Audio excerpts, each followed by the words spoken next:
In this section of the training program, we will cover the steps on how to use the NASA-TLX. In order to conduct a NASA-TLX, you will need either a pen and paper or a computer with the appropriate software. The following steps can be applied to both the paper and pen method as well as the computerized version. It is important to note that both the paper and pen method and computerized version will provide similar levels of accuracy in rating mental workload.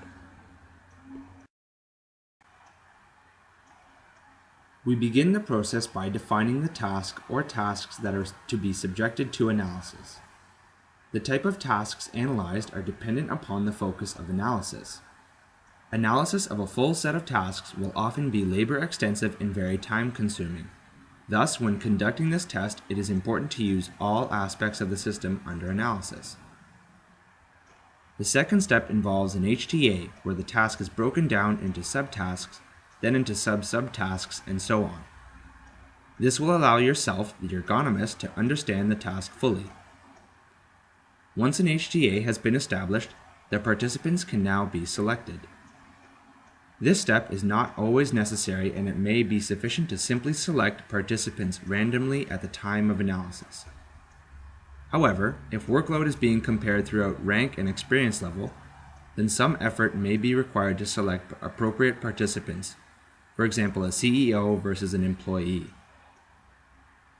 Once you have selected the appropriate participants, it is important to brief them on the purpose of the study and the NASA-TLX procedure and technique. It is recommended that participants are educated on mental workload assessment.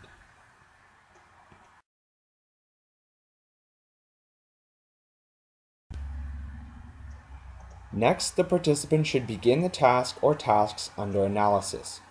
It is recommended that the NASA-TLX be administered post-trial because it can be intrusive during primary task performance.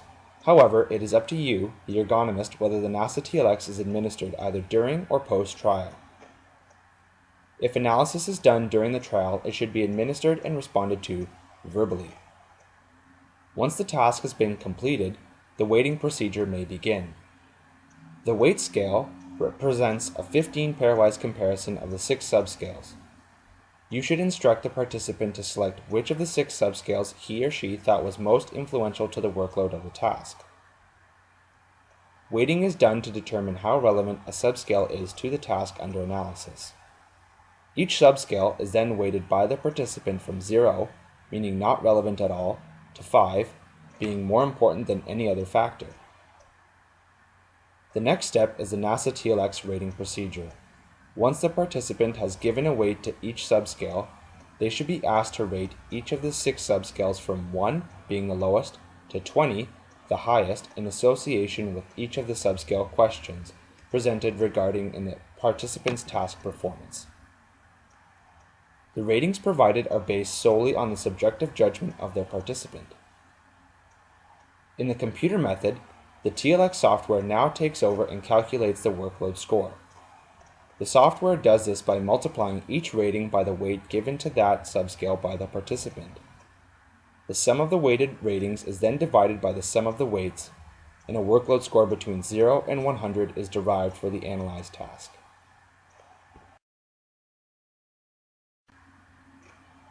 This is a diagram of the steps just described, which outline how to use a NASA-TLX.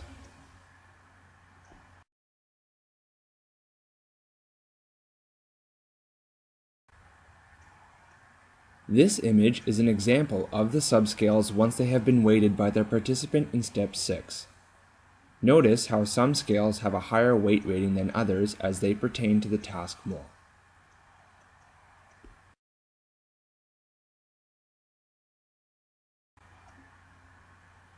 Once again, this is an image of the paper and pen version of the NASA-TLX. Feel free to save and print this document for your own use.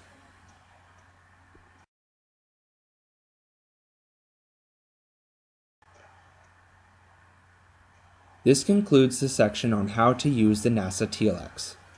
When you are ready, please continue with the remainder of the training program.